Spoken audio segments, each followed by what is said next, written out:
What's going on, people? We're back here with a Sunday morning stream. Don't really do these often. You know, I like to spend time with the family on the weekends and stuff like that. But, I took some time out of that so I can come behind the camera and just talk about a few of the stories that we've seen over the past few days, including a major one with Todd Boehly looking like he's going to step down in May 2027 as the chairman of the club. And we don't know at this point where this club is going because it's looking like they're not going to sell, right? And with that part, it's like there's a lot of mystery and a lot of unknown in what we're going to be doing as a club going forward. So if you like these streams, bro, you like talking about football, you like talking about Chelsea, you like talking about anything that pertains to this sport, drop a like, sub, share, get involved in the chat, get involved in the comments. I read every single comment essentially, and I do like to stress before I start any stream. Don't come in here on that bullshit. Don't come in here on that toxicity, and don't come in here being racist, homophobic, sexist, or anything like that. I don't stand for any of that. I don't condone it, and I don't want people in the chat also going at each other in a negative way. This is a safe space. This is a community that we're trying to build here. And as I've done this more and more and more, there's been people that have been coming into the chat and just being consistent, chopping it up with me, talking to me about whatever is on their mind when it pertains to this sport. So, first order of business that we're getting into here, probably wait another couple minutes to see what kind of traffic comes through here. I probably will touch on a few of the international games that did happen. The United States did play Germany yesterday. They lost 2-1. Kai Havertz scores in the first like 2 or 3 minutes of the game. Anthony Robinson, boy, oh boy, was that a sweet volley he hit from outside the box. It was a rocket, bro. And the celebration matched the quality of the goal that we saw, man. And, the United States haven't beat a European side since 2021. And for me, being American and seeing the fact that in order for the US to even have a shot of doing anything in this tournament, they're going to have to beat a European side at some point, right? And Turkey is in our group. And for me, that's going to be the toughest game in the group. And if we can find a way to beat them, I still think the round of 16 for the United States is going to be where we end up going out. But I will say that given how I've seen a lot of these big boys play in their friendlies, I am feeling a little bit more optimistic about where they could be headed in terms of the United States. I mean, the United States, man, for the longest time, we get much maligned for not taking this sport seriously, not really caring about what we do in the World Cup. But if I'm just speaking for myself, I mean, I'm desperate to see the United States get to a quarterfinal or even a semifinal in a World Cup because you never really know. People have them as a dark horse in this tournament, and I can understand why because we're the host country. We're one of the 3 host countries, but I still don't see a world where the United States gets anywhere near a quarterfinals, gets anywhere near a semifinal, and even a final, bro. I think the round of 16 is where the United States ultimately crashes out in the World Cup. But when I give my World Cup predictions in a couple days, my semifinalists are going to probably shock people, but I wouldn't be surprised if these 4 teams do get there. Who are those 4 teams? I'll let you guys know when I do my predictions for the World Cup. But when we get into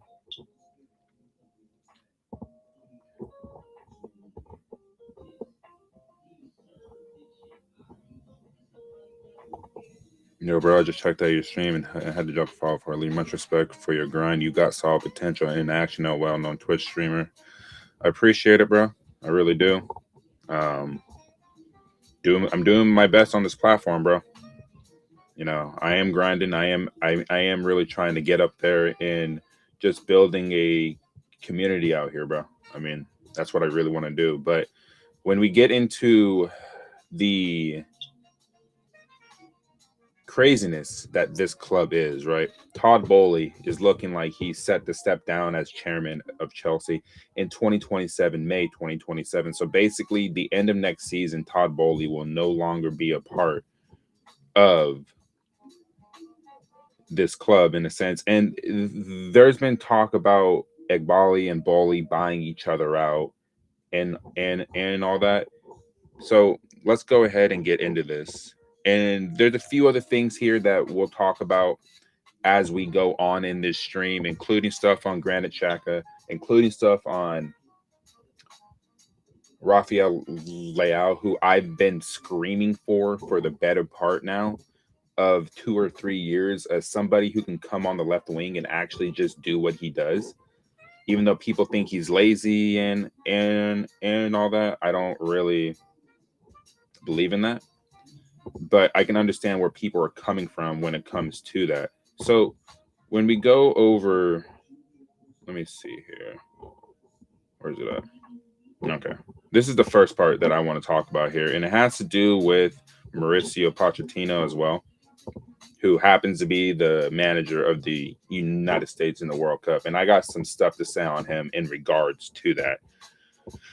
So Todd Boehly is believed to have wanted Mauricio Pochettino to remain in charge for a second season, but ultimately accepted that his view was not shared by the majority within the club and stepped back from leading footballing decisions. Pochettino later revealed he had dinner with Boehly before his final game, but it was a meeting with Baghdad Iqbali 2 days later that ultimately sealed his fate, a reflection on where the power truly lies at Chelsea. So we all know that Iqbali right now is the shot caller at the club, and we all know how everyone feels about this brother. He's not the best reflection on this club. He's been woeful, and there's been something else I read that he's borderline obsessed with making sure Chelsea are successful in the long run. I mean, I don't believe that, man. If you were really trying to make this club a success, you would have brought in the experience that was needed. Luis Enrique would probably be the manager of the club right now if you actually had the ambition to say that you want to see this club win silverware, which you don't. All you care about is making sure this team is in the Champions League, but we're so far off of qualifying for the Champions League that no one believes a word that you say, bro. Then we pull over here. The clock is ticking on a change at the top of the club, with the role of chairman passing from Todd Boehly to Clearlake Capital inside the next year. The 2022 Boehly Clearlake takeover included a clause that allows the chairman to pass every 5 years between Chelsea co-owners. So essentially, there's going to be one passing of the torch from Todd Boehly, and it's going to be looking like Iqbali is going to be the guy that takes over as the chairman of Chelsea, which not a lot of people are. I would say about 99% of the fan base is not going to be excited about that. I mean, there's nothing to be excited about when you hear the name Baghdad Iqbali, bro. There's nothing to be excited about. For the most part, he has essentially run this club into the ground. He's made Chelsea a laughingstock, and fans are over it. I'm over it. For sure. I'm 5,000 miles away, and I can't even stand the sound of his name, man. It's just it's a disgrace, bro. Right? And then Todd Boehly and Clearlake have faced sustained criticism from sections of the Chelsea fan base since the takeover, while reports of a potential ownership split emerged in 2024 when both parties were open to buying each other out. Since then, Boehly has taken a step back from Chelsea's day-to-day operations, with Baghdad Iqbali and Clearlake playing a more active role. However, major decisions still require approval from both sides, regardless of who holds the chairman position. So essentially, he still has a major part in what decisions are being made at the club, but how much input is he really putting into the club at this point? I don't think Boehly has as much of a say in what goes on anymore. They just want to hear, are you okay with this? Are you not okay with this? And even if he says he's not okay with it, because he's taken a step back, he's not going to be able to really tell him no. He's just saying, it's whatever, bro. You do what you guys have to do. Like, I'm seeing how it's playing out, and I'm seeing that the club that I essentially bought 4 years ago is being ran into the ground, and there's nothing that I can do right now to essentially pull them out of the gutter. Because if you guys do remember, he was the same guy that was the acting sporting director when early on in the BlueCo era, and was getting players like Raheem Sterling, Aubameyang, Koulibaly, right, and paying them outrageous wages because that's what he felt like the fan base wanted. And Thomas Tuchel was asking for players like Raheem Sterling, Aubameyang, Koulibaly, right? But ultimately, they split, and then the squad was overinflated. You didn't have it was to the point where you had players changing outside of the dressing room in the hallways because it was just an overinflated squad. Do I think Todd Boehly is the main issue at the club right now? No, but I do think he's a part of it. Just like how Eghbali is a major factor in why this club has gone downhill. And ultimately, man, for this club to eventually turn around, they're going to have to sell. They need to sell. Otherwise, we're going to continue being in a position where we're not even qualifying for the Champions League. They've only qualified for the Champions League 1 out of the 4 years. And when they took over the club, they were reigning European champions, and they were already in the Champions League at that point. So you're not going to say they qualified for the Champions League in that point. Since 2022, they have finished 12th, 6th, 4th, and then 10th. That's not something to sit here and tip your hat at. That's a disgrace for a club of this size, for a club with this prestige and the history and the winning. You can't be up and down the league like that and then expect the fans to be happy with it. That's not something that I'm okay with. That's not something any Chelsea fan is really okay with. It really, really isn't, man. And like at some point, the accountability really has to be taken, right? And it's Eghbali, you know, when he hired Alonso, and I keep on saying this about the protests. Why did you guys cancel off the protests in the first place? Because Xabi Alonso gives a glimmer of hope to some of the people in the fan base that he's going to be able to actually turn this shit around. If he's able to have a say in the players he wants, and he's shown it at other clubs that he's able to turn teams around, maybe not Real Madrid, but a Bayer Leverkusen, yeah, he was the guy that stopped Bayern Munich from winning year in, year out, year in, year out. But since that point, Bayern Munich have won 2 consecutive leagues. And before that, it was Bayern Munich 10 straight years in a row of winning the Bundesliga. Xabi Alonso was the only guy to stop the dominant Bayern Munich from just running roughshod over the entire German league. So what do I think is going to ultimately happen here between Todd Boehly, Clear Lake, Eghbali, and all that? What I think is going to honestly happen, and I don't want this to happen, Eghbali is going to end up being the chairman of the club, and you're going to see the club probably go downhill even more in terms from a financial situation. And you would hope that doesn't trickle on into the on-field play in the pitch and Xabi Alonso's reign at the club. But ultimately, that's what's going to happen, is that poor decision-making, lack of accountability, and fans are going to be even more disgruntled with what is going on. And Xabi Alonso may be another sacrifice in this BlueCo era without them taking accountability for what they're doing. We can continue to see them say, we're going to sign these players. We're sorry for how shit has gone. But at the end of the day, actions speak louder than words. And if you're not going to go get the experienced players that are needed at this club to get them out of the hole and actually get a front of shirt sponsor and actually listen to what the fans are telling you, because successful clubs listen to the fan base. This ownership has yet to take into account how disgruntled this fan base is. They think hiring a manager is going to fix everything. It's not going to fix everything. What's going to fix things is they take a step back, let the manager bring in the players, and then they handle the financial side, because they're billionaires for a reason, right? But they're not doing a good job in showing us why they're billionaires. This isn't the NBA. This isn't Major League Baseball. This isn't even the NFL. This is football. This is world football, club football. You need to spend your money right, or you're going to face sanctions from UEFA, from FIFA, from all these organizations outside of the US that will really hold you accountable for spending stupidly rather than spending smartly, right? So ultimately, Ekbali is going to be the guy that ends up taking over as the chairman for the club, and you're going to see this club go downhill even more, and it's going to suck, bro. I hate it. Like, I really, really do. Like, it's just not a good look on the club. It's just not a good look. See, and then if we pull over here, right? Do you get we are finished? Of course, they don't have regrets.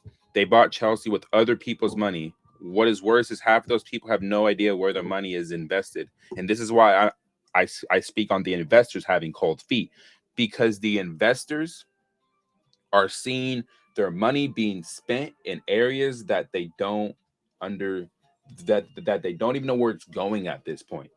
You see one of the owners buys the San Diego Padres for $3.9 billion. Why? When Chelsea Football Club are in debt up the ass. Roman Abramovich paid off the entire debt. These owners come in and put themselves in debt. BlueCo is in debt. And now they got to figure out ways to repay the bank loans they owe. It's going to be a mess, bro. That's why I still feel like at some point within these 10 years, these owners are going to sell. But if we're going to go off and talk about,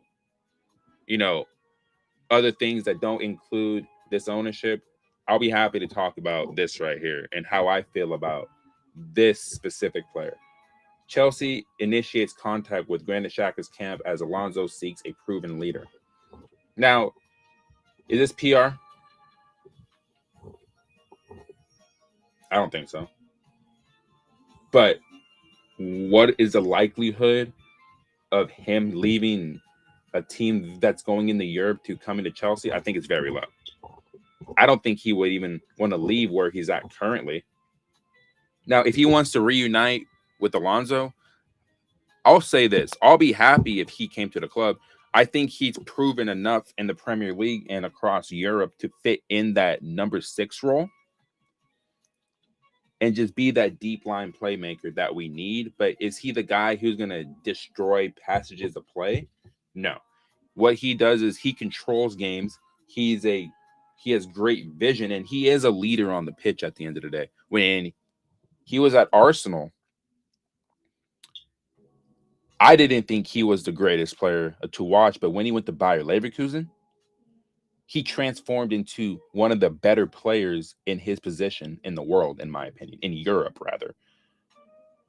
There's a reason why Sunderland finished above Chelsea. He's one of the main reasons why. Now, how much would it cost for him to come to the club? Sunderland are going to want an astronomical fee to get him out of that club. But how much is he really worth? I feel like if you were to approach him with like 40 to 45 million, you can probably get him. But again, how reliable is this source? Not the most reliable, right? Only 14.9 thousand followers, not the most reliable source, but we'll see what happens. I'm just speaking on it because it's an interesting player that I think we need to think about here in terms of leadership on the pitch, especially if Enzo leaves. He wouldn't be a bad option. But again, I've spoken on Enzo Fernandez multiple times on this channel already, on streams and videos, that if Real Madrid don't come in, or if a player swap isn't initiated, because tomorrow supposedly is a day that we're supposed to hear about Enzo Fernandez and where he's going. Real Madrid are supposed to, on Tuesday, initiate a bid for a mystery player, a Galactico-style player, for 150 million. That player is supposedly Michael Olise. Now, are Bayern Munich gonna actually sell? I'm gonna find it very difficult to believe that if Bayern Munich get a bid of 150 million for Michael Olise, I would find it hard for them to turn it down, because how much was that transfer fee from Crystal Palace to Bayern Munich? Let's take a look here.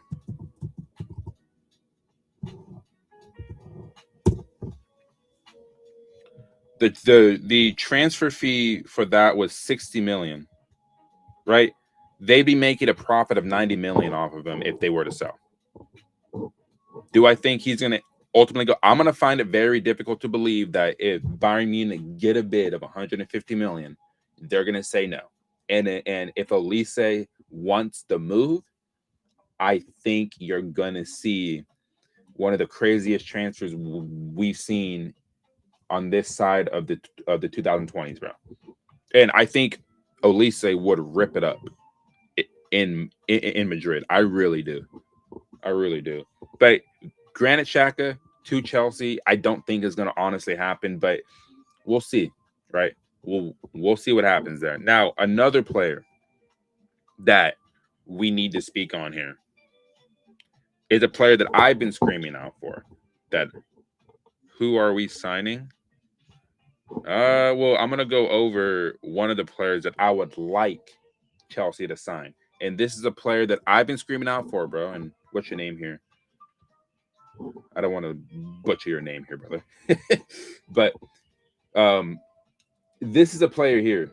This player here. Now, there's Chelsea fans in the fan base who don't want him because he's supposedly lazy, right? His defensive work rate isn't the best. He just coasts through games.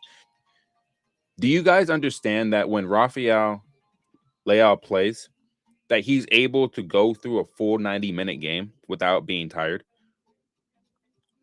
He conserves energy for a reason. This is why he's such a game changer and an X factor in this club, or at AC Milan, right? Now, yesterday we saw him versus Chile yesterday, where he's getting into it and he actually punches dude in the face, and I found that to be hilarious, to be honest with you. But the feeling of Rafael Leao and those close to him is that the Premier League would be an absolute dream move and the absolute ideal destination, right? And this is why I have what I have in my title. Chelsea are plotting a 60 million move for AC Milan winger Rafael Leao this summer. The Blues are keen to strengthen their attack and have identified the Portuguese winger as the perfect fit. And the sources, I feel like if you're being followed by Fabrizio Romano, you have some type of credibility here, right? And this is what Portuguese I'm reading here, or Italian. Regardless, Rafael Leao, and this is what I've been saying about this brother for the longest time. Honestly, Chelsea need to do everything they can to get this brother at the club. And why wouldn't a club like Chelsea go and get him? We don't have anybody better. That's number one. Number two, he's unpredictable. He's dynamic. He takes a risk, plays with joy. He always plays with a smile on his face too, which I love. And for me, I think a change of scenery, his style of play would suit the Premier League. And Chelsea needs somebody on that left-hand side that can just cook, bro. Because Alejandro Garnacho's not it. Jamie Gittins isn't it. Pedro Neto, in my opinion, will be sold in the summer.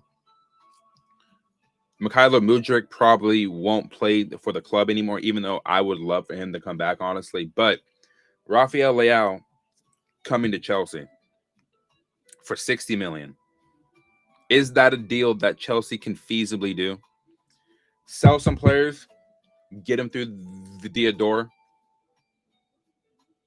I wouldn't say give him that 10 jersey, but I would say he would be one of the most important players that we've signed in this BlueCo era, I guess you could say, in terms of a proven player that we've seen actually kill it in Italy. Now, Will that transition into the rigors of the Premier League?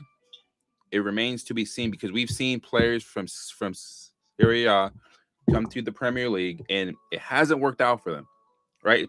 Particularly on the Chelsea end. We've seen Gonzalo Higuain, we've seen Romelu Lukaku come through the door and just have not been able to get it going. You will take Leao? Yeah, Jeremy, that's what I've said, bro.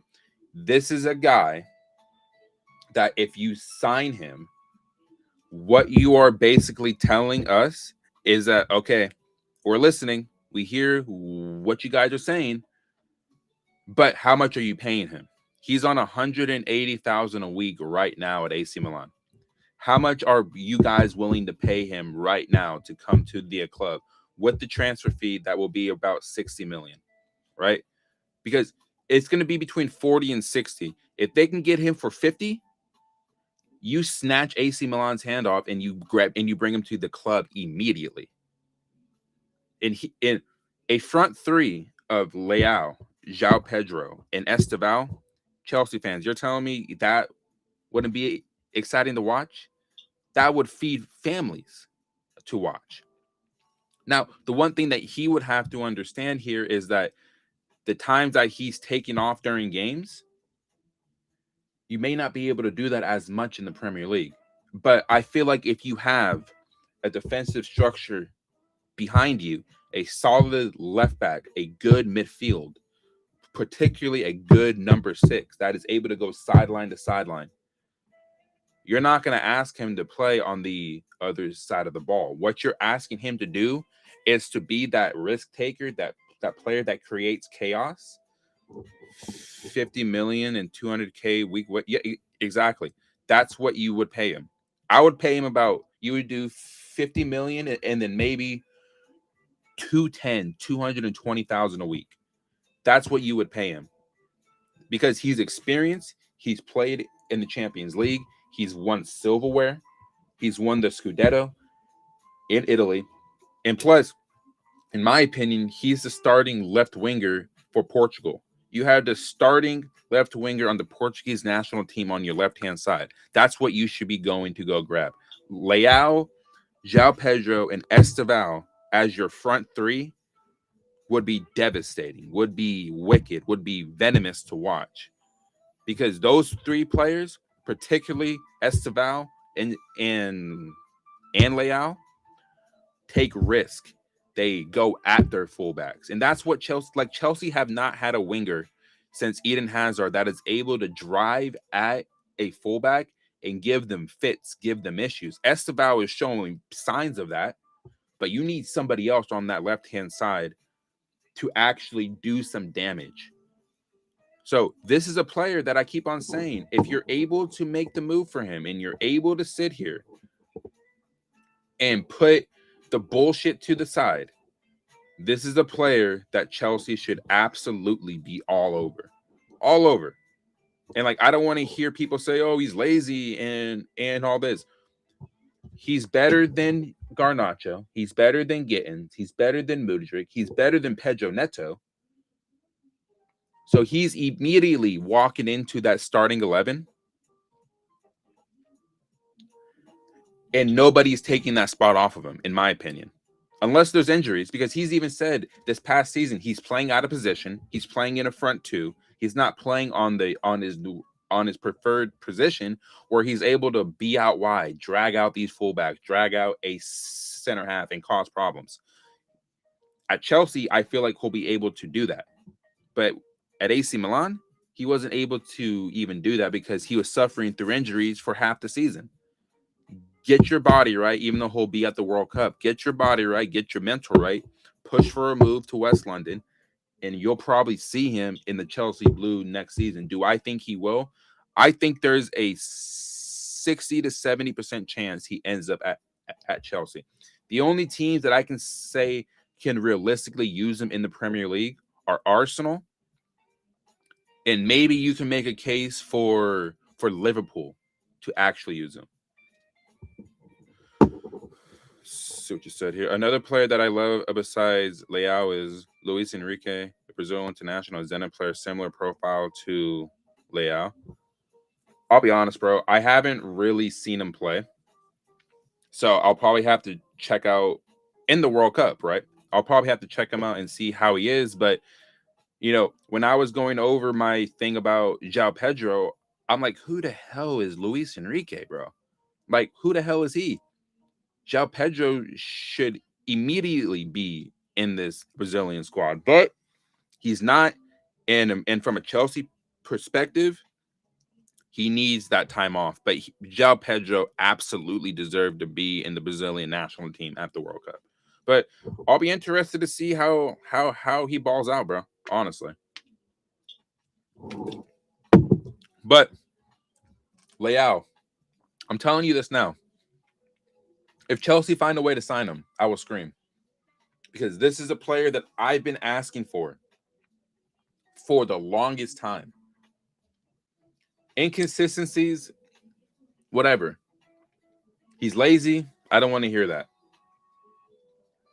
He's a game changer when he's on. And I think a change of scenery for Leao would absolutely help out this club. On the pitch, and Xabi Alonso would have somebody already ready-made in the squad that he knows, I can trust you, bro. Just go do what you do on the left-hand side. Because what I believe that every club needs is a player that can play within the system, but can also be a systemless player. Rafael Leao is a kind of player that he doesn't need tactics for his game to be shown on the pitch. What do I mean by that? Xabi Alonso probably has a certain style of play that he wants to implement, but every club needs a player that can play outside of that system. And when you need him to take the game by the scruff of the neck, he can do that, right? What did Eden Hazard was not a player that played within a system. If you needed Eden Hazard to go get you 3 points in a game, the amount of times he bailed us out was ridiculous. He single-handedly won us the league in 2016-17. He was the player of the season. He was not a part of the wing-back system that Antonio Conte wanted.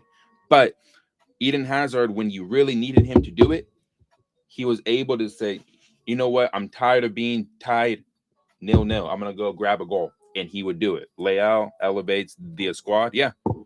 He brings levels to this squad. And I'm seeing a lot of YouTubers say, we need levels in this squad, bro. Here, let me go ahead and show my face here. Like, he brings levels, bro.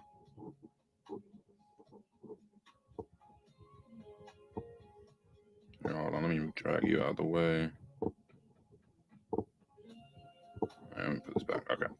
Like, Rafael Leao brings levels, bro. And we need quality in the squad. And he brings probably the most quality in the left wing market right now in terms of what we should be looking for. People will probably say, go get Keenan Yildiz. I'd be for that. But I feel like that deal would be incredibly expensive to do. Juventus want 80 to 100 million. If Leao's available for 40 to 60, you go get Rafael Leao. Right?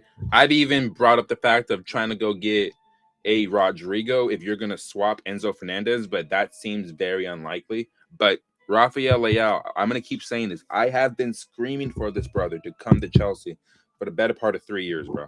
Like, he is, in my opinion, he's one of my favorite players to watch when he's on.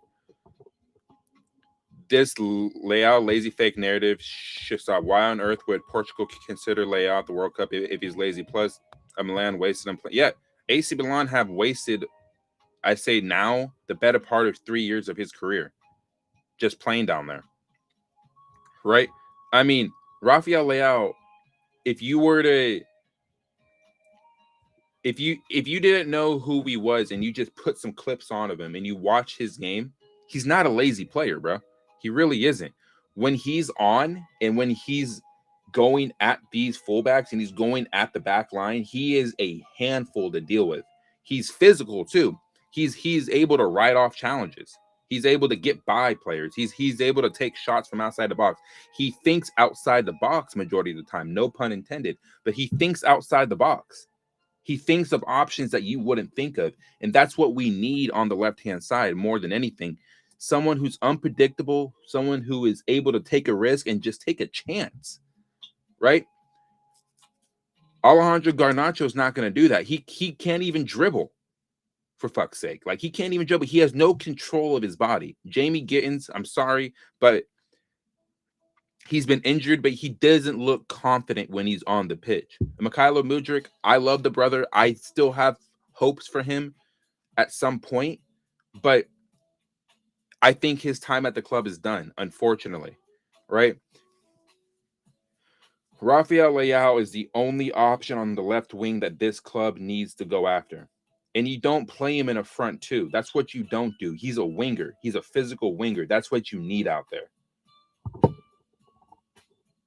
That's what you really do need, man. I mean, I like the fake lazy narrative from like Alex Goldberg and all these people who think that they know what they're talking about. You don't pay attention to how this brother actually plays. This is what I'm saying. Watching clips on YouTube, watching clips on Instagram of the bad moments he has, that's what people base their opinions off of. This is why people base their opinions on Enzo Fernandez in a negative light. They see all the bad moments he has rather than watching a full 90-minute sample size of what he does on the pitch. And he's actually better than what you realize. Now, if Chelsea weren't so god-awful in midfield, you would be making a case that Enzo is a top 5 midfielder in the Premier League, but he's not going to get seen as that because Chelsea were shit this past season. That's what I'm saying. And you're not being linked with moves to Man City, Real Madrid, PSG if you're a shit player, bro. You're just not. Like, why would they go anywhere near players with shit qualities? They're not doing that.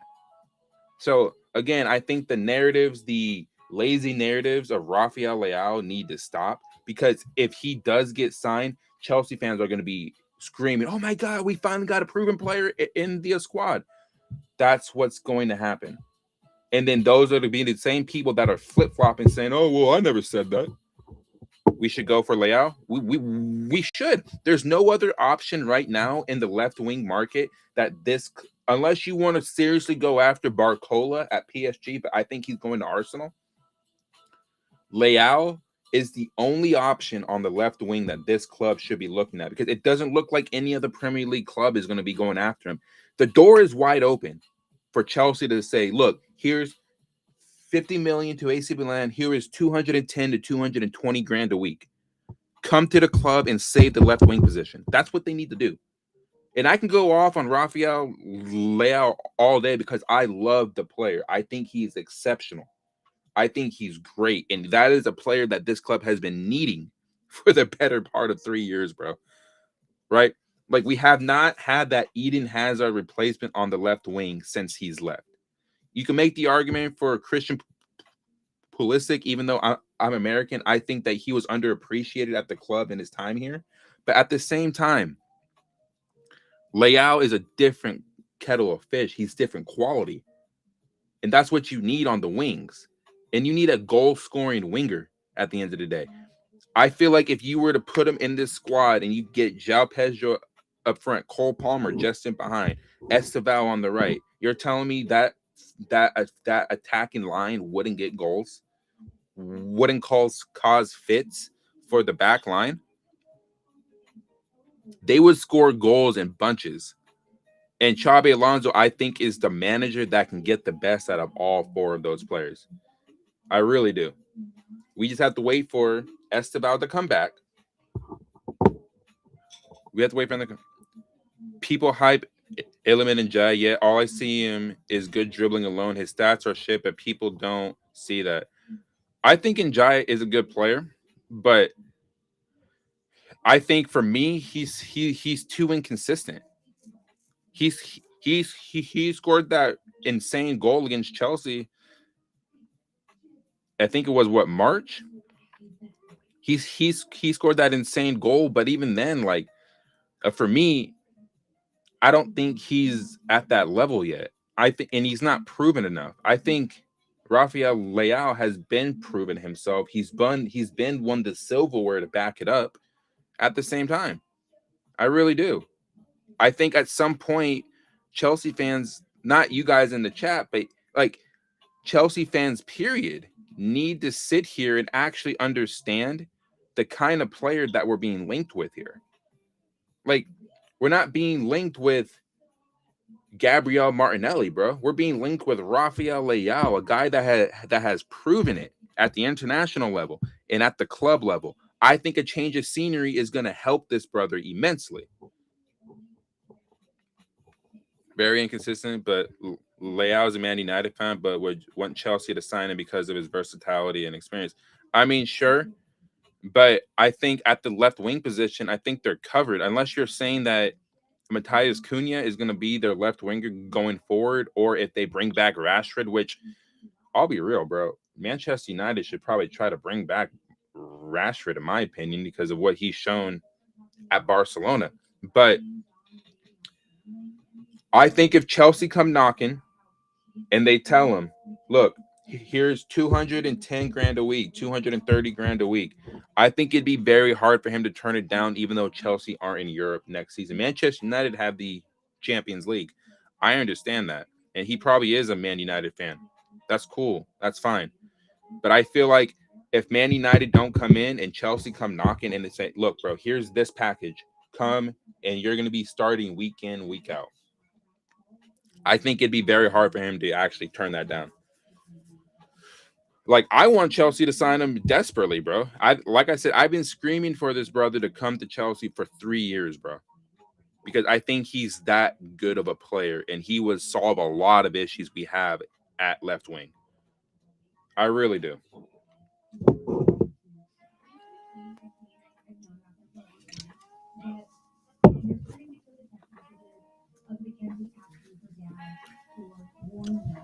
But even then, like with Manchester United, I think they're looking at other positions.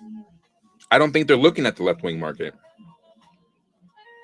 Like I don't really see them being linked with any like left wingers in the market. I really don't. Because you don't know how many more years Bruno Fernandes has at the top level, right? Like, and like I think Bruno Fernandes right now is a top 2 midfield player in the world right now, just behind Vitinha, bro. Vitinha is the best midfield player in the world right now, and I think Bruno Fernandes is number 2. The left wing market is shit these days. It is shit, bro. It really is. It like the days of Eden Hazard, the days of, you know, and I'll speak like I think the winger market period is just really bad nowadays. There's no more Gareth Bales. There's no more Cristiano Ronaldo's on the left wings. Eden Hazards. There's no more of these great wingers anymore, bro, because I just think the wingers now are so stuck in playing within a system that they can't play at their best capabilities anymore. And it sucks because when I was growing up, the winger position was that position where you were getting the most goals from, a lot of assists from. Nowadays, you're seeing that spread out across the entire team, and you don't really see a lot of wingers going for 45, 50 goals in a season anymore. You just don't see it. Not like that, not consistently, at least. Leao is the complete winger that we've missed from that left wing for years. I mean, he's like I said, brother, and I appreciate like your comments because you're absolutely spot on, dude. It's like you and Jeremy are spot on, bro. It's like you guys are telling me that he's the most complete winger, and he is. He's the most complete winger in the market right now. And if Chelsea find a way to sign him, that tells me that they're actually listening and they're actually being ambitious enough to try to go compete next season. But again, we have to see it to freaking believe it. I've always said until I see these players pen to paper and holding up that jersey and we get a here we go in Ornstein dagger, we're not seeing any of these players come to the club. But my wish the major signing I want to see in this transfer window is Rafael Leao coming to Chelsea. That is the major signing that I'm looking for. And then you can start assessing the other positions in the club, like center half, like striker, like in the midfield area, like goalkeepers, right? That's what I'm looking for. Leao is everything we should go for, nothing less or more, unless it's Luis Enrique wouldn't be a bad buy, but we should add more experience now than teenagers. Yeah, I mean, we need experience in the club, bro. Like, we really, really do. Like, I can't stress it enough that you have the right amount of young players in the squad. What do you need to do now? Get experience in this squad. You know, goalkeeper is one position that needs to be looked at severely. A couple center halves need to be brought into this club. A defensive midfield player to allow Caicedo to push up a bit more. And you need another center forward because Joao Pedro, as great, and I'm going to get to Joao Pedro in a second here because there's people making a big deal off of like what he's doing on his off time, right? But you need another center half. And on top of that, you need to get competition for Cole Palmer, right? Because if Cole Palmer has another bad season, there's nobody else that can play that number 10 role. If you want to push back Joao Pedro into that 10 role, I understand, but I don't think he plays there. I think at this point now, he's even said it himself. He sees himself as a striker, and you need to honor that. So what do? You go get another attacking midfield player, even though I'm tired of seeing the attacking mid position because I don't think it works because attacking mids work more in a possession-based style of football rather than a counter-attacking. Because if you're going to play on the counter, and it's like I'm going to go back to Rafael Leao. Rafael Leao on the counter-attack, I'm sorry, bro. That's one of the best players you can have on the left-hand side in terms of counter-attacking football. With Esteval on the other side, with Joao Pedro, and if you want to have an attacking mid, even though I just said you don't want that in a counter-attacking team, you have Cole Palmer there as well. You're telling me that wouldn't be devastating to watch?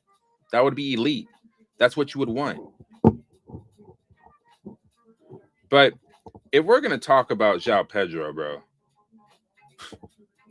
I mean, this is what I'm saying, man.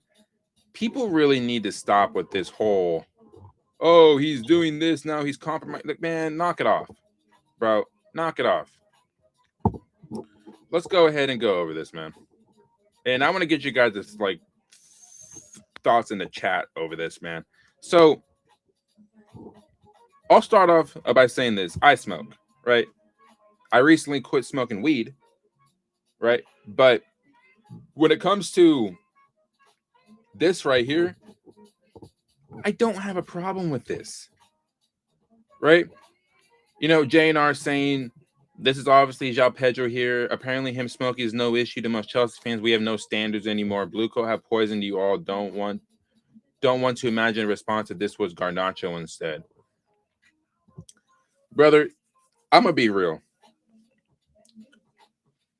What players do on their off time is not a big deal.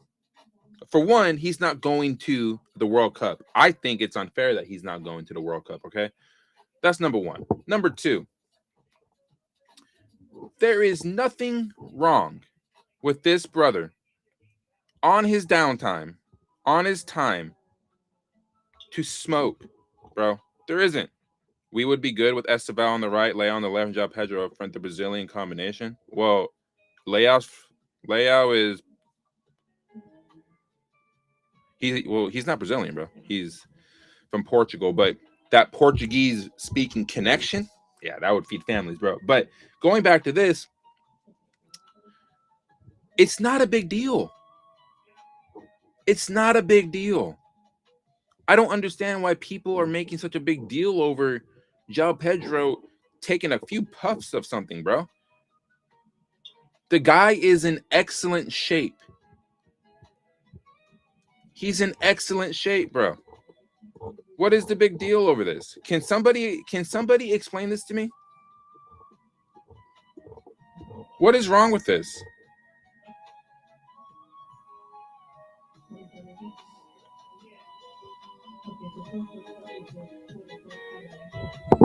Like, what is the big deal? Can somebody please explain it to me why it's a big deal that Joao Pedro is on his downtime, on his off time, knowing the season that he had? What is the big deal about this? There isn't. Because if I'm going to transition this into the American sports in the NBA, the NFL, Major League Baseball, players smoke marijuana, people smoke cigarettes, vapes, and cigars, and they are in excellent shape. Excellent shape. Now, people are going to start saying, well, if Garnacho was doing this, the reason why people would get on Garnacho for this is because he had a bad season. But at the same time, it's like the guy is in impeccable shape. He's a footballer. He's going to be able to actually work that out of his system, right? If you're a lazy ass and you're just on your ass all day doing nothing and you're smoking, then yeah, bro, it would be a problem.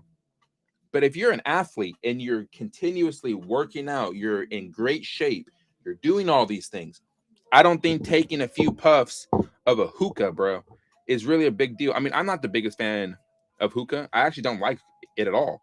But I don't find this to be a big deal. Now, if he was out here smoking crack, bro, if he was out here smoking, crystal, whatever, right? Then we would have a bigger issue of what he's doing. But he's smoking hookah, man. He's smoking hookah. Who cares? Who cares, bro? It's not a big deal. And when you have people like JNR saying, oh, like, we really dropped our standards, bro, there's no standards have been dropped. No standards have been dropped because he's not doing this during the season. If he was doing this during the season, then we can have a conversation about, bro, why are you doing this now? But the season's been over now for 2 weeks.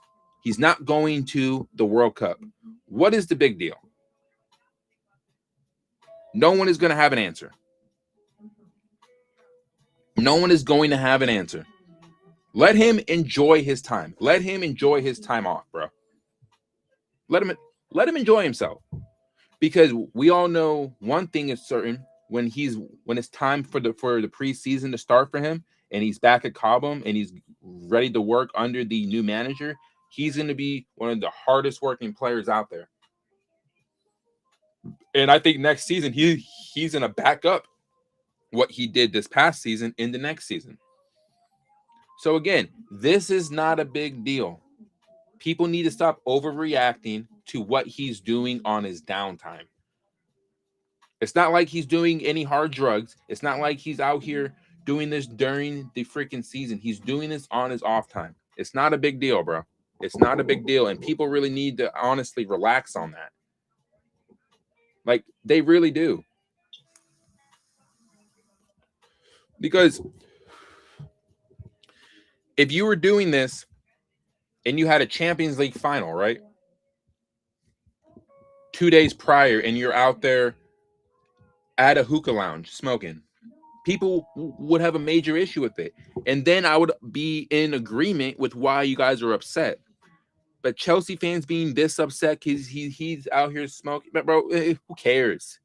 Who cares, bro? It's not the end of the world, man. He'll be fine. It's not like he's gonna die because he's smoking freaking hookah, bro. It's not the end of the world, man. Like, who cares, man?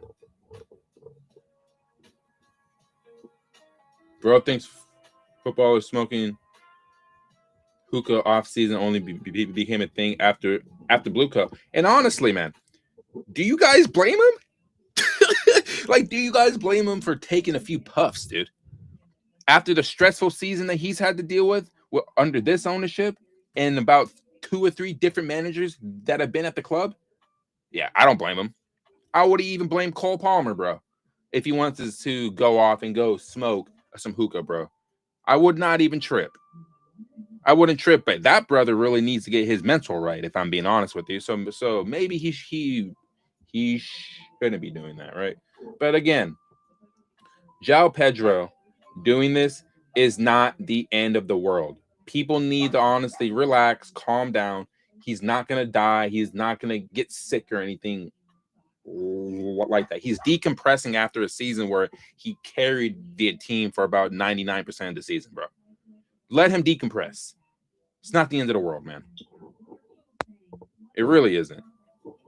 But that's my rant on that, dude. I just think people really need to freaking relax on this shit, dude.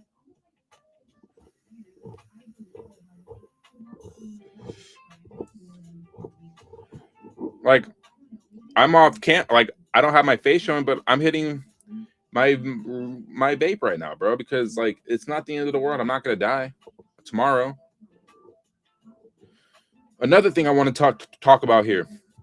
People watching, how do you guys feel about Matías Fernandes? He's a player that I actually really grew to like during the season, honestly.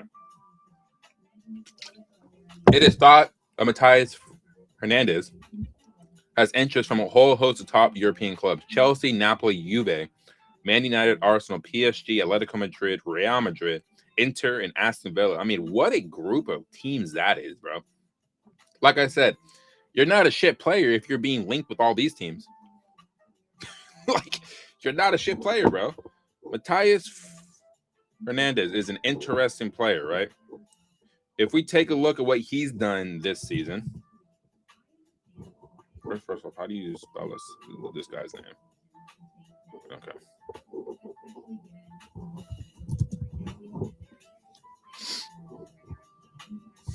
Again, I want to thank everybody that is watching. I really do appreciate it. I'm noticing that my audience is growing day by day, and I really do appreciate it, man. I'm really trying to make a great community out here because I really do enjoy doing this stuff. I really do enjoy talking to you guys in the chat, even people on Twitter that aren't talking to me yet. I really do appreciate all that, man. It means a lot. So if we take a look at what he's done this season in terms of like his stats, he has 3 goals, 4 assists, no red cards at all this season, which is great. But is he the kind of player that Chelsea should be looking at in midfield? I think he can honestly slot right in and probably walk into that starting 11. But how much is he going to cost is the real question here. And, you know, you're seeing West Ham asking for a lot. West Ham have put an 80 million asking price on him. Now, is he worth 80 million? That remains to be seen. I think if you do pay 80 million for him, I do think you will get what you're asking for. But I think because West Ham did get relegated, I think they do need to come down on that asking price. And even the links with like Jared Bowen, I still think Jared Bowen would be a great addition to this like squad, honestly. I really do. Especially if Esteval's not set to come back until the 3rd or 4th game of the season. I don't want to see Pedro Neto on the right wing anymore. Jared Bowen had a better season than Pedro Neto, than Garnacho. He had a better season than Palmer, bro. I would take Pedro Neto. I mean, not Pedro Neto. Jared Bowen in a heartbeat, bro. In a heartbeat. I think he's one of the last good wingers, pure wingers we have in the Premier League. I really do.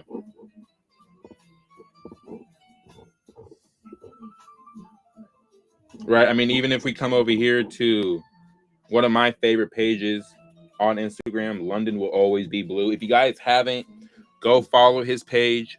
Look at what he talks about. It's very interesting, man. So, like I said, the first part, this puts West Ham in a good position because all these teams that are mentioned is going to create a bidding war for him, right? I think he's a good player, man. I think if the asking price is good enough, we should honestly try to go in for him. I really do.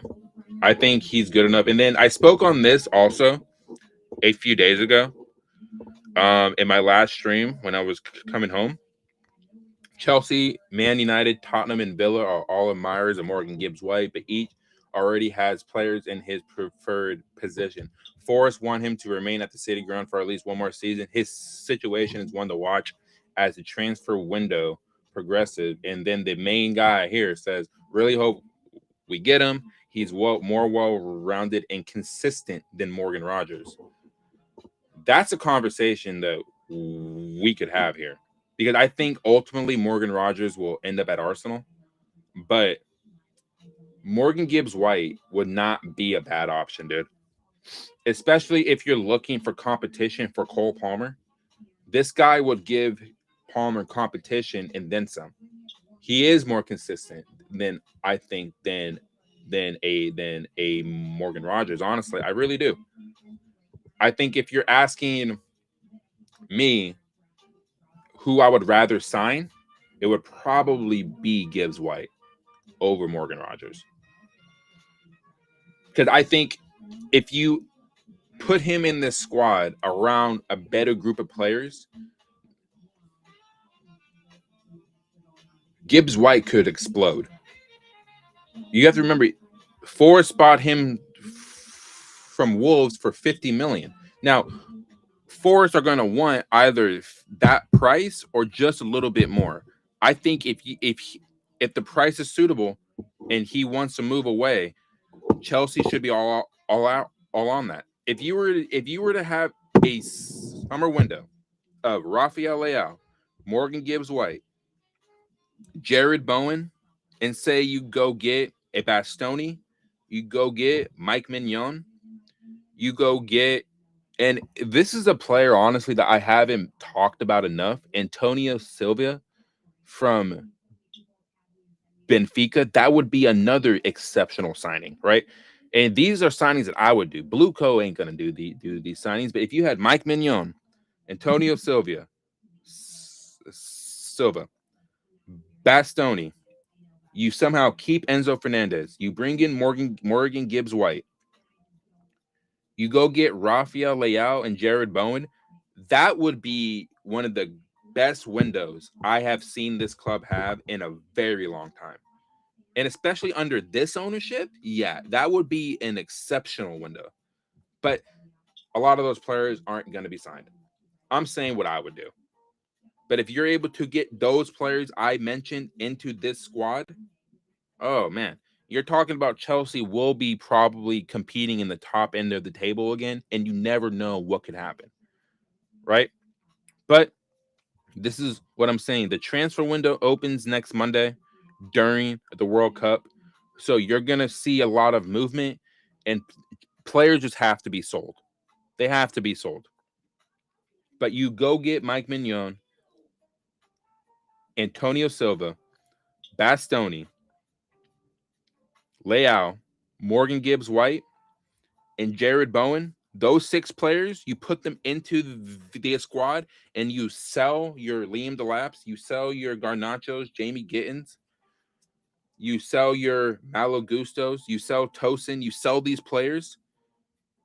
And if you can find a way to get a Marquinhos on a cheap, bro, Chelsea would be a force to be reckoned with next season. But realistically, those players are not going to be signed like that. Maybe 2 of those players, but if I was running via club, those are the players I would go and get immediately. Immediately, bro. How would you guys feel about those signings that I mentioned, honestly? Mike Mignon, Antonio Silva, Bastoni, Leao, Morgan Gibbs-White, and Jared Bowen. Do you guys think those 6 signings would turn the fortunes of this club? That's what I want to know. But I think Morgan, he had 18 goals and 7 assists across all competitions this season. You add that into this Chelsea squad, I think Chelsea would be a lot better. The only thing that you're worried about is obviously when this injury happened, he had a giant stitch right across his face, so he needs to recover, obviously. But I think that's what I'm saying. People saying like we don't need him. We do absolutely need him. He would be a guy that would give competition to Cole Palmer. And if they're going to stick with the attacking mids, him and Palmer in behind Joao Pedro would be insane to watch, dude. I really do.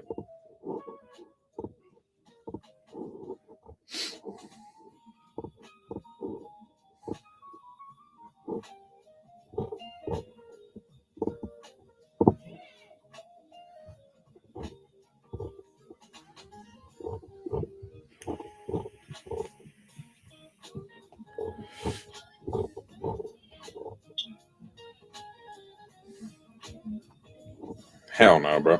If Real Madrid fail to get Olise and target Palmer instead, would you take the 150 million offer? No. Don't think Palmer is for sale, brother. Even though 150 million for him would be insane because we got him for what 45 million on the transfer in 2023. But I wouldn't do it. I think he's going to be a lot better next season, honestly. Bayern president. If Florentino Perez wants to send us a bid for Olise, which has not happened so far, he can save himself the trouble. Michael Olise is a player of FC Bayern with a long-term contract. We are not a selling club.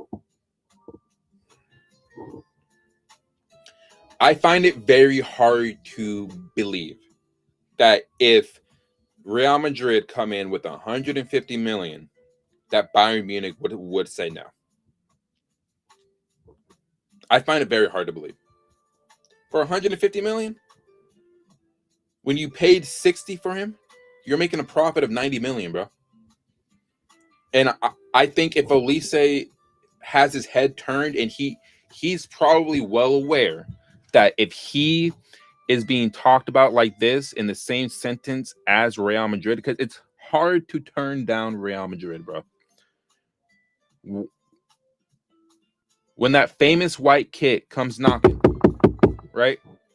It's very hard to say no. It's very hard to say no. I do think if they come in for 150 million and Olise has his head turned, you're going to see one of the craziest transfers in this decade. For 150 million, even though I think 150 is too much, I think if they were to put in a bid for 120 or even 110, you would get the job done. But Olise has had an exceptional time in Germany. But I think a switch to Real Madrid would honestly do wonders for him. I'm sure he would love to play alongside Mbappe, bro. I really think he would take that opportunity. I think he should. I think if they put in a bid and he sees the bid is there, it's not even about the like long-term contract. It's about because I think nowadays the players have so much power in where they want to go that if he sees that bid come in and Olise goes to the Bayern president and says, "Look, man, 150 million is a crazy offer that I think you guys would be stupid to turn that down. They would be stupid as hell to turn that down." But he is under contract, so he could say no. The president could say no and say, "Hey, man, look, I understand you guys want him, but he's not for sale." Then he wouldn't move. But if the player starts to create chaos and say, "Look, man, like I've done everything I could here, but it's Real Madrid. I think it's time." He would make that. He would probably push for it. I think. I think during the transfer window, you're gonna see this move happen, bro. Which do I think they need him? No. I think a move for a Vitinha would be a smarter move long term. But $150 million for Michael Olise, bro. Bayern Munich would be stupid to turn that down. I really do.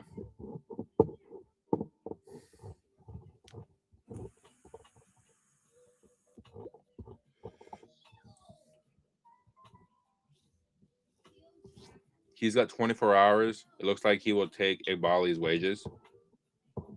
They talk about Enzo there. There has still been no tangible progress over Chelsea Stadium 4 years after Boehly and Igbali committed to its redevelopment or rebuild. Either it's on the current site or elsewhere as part of the takeover. They're never going to redevelop it, man, as long as they're here.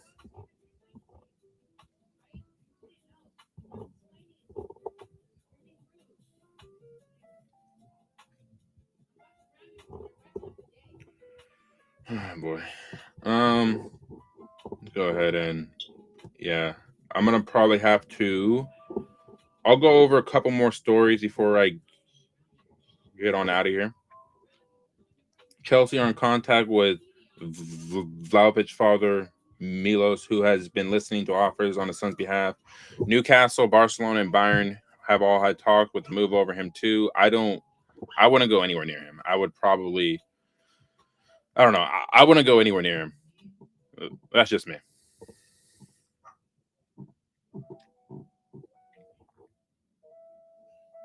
Morgan Rogers was out here balling against Bayern Munich, who couldn't get anywhere near him.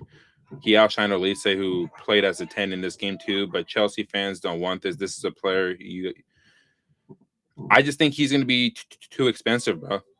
Honestly, I really do. I think he's going to be too expensive, man. And plus, I think if Arsenal do come knocking, I think he's going to eventually move to Arsenal.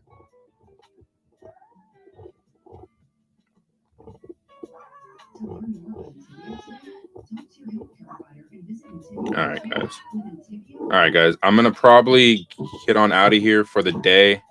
I do appreciate everybody that's chimed in, tuned in, has some stuff to say to me about how I felt about certain players at the club, coming to the club and all that. So tomorrow I will be on stream going over whatever is being out there in the news world, market, whatever. On Tuesday, expect expect the preview for the World Cup, my predictions, who I think is going to be winning it, player to tournament, all that stuff. With that being said, I'm Jason, No Filter Chels, and I'll see you guys in the next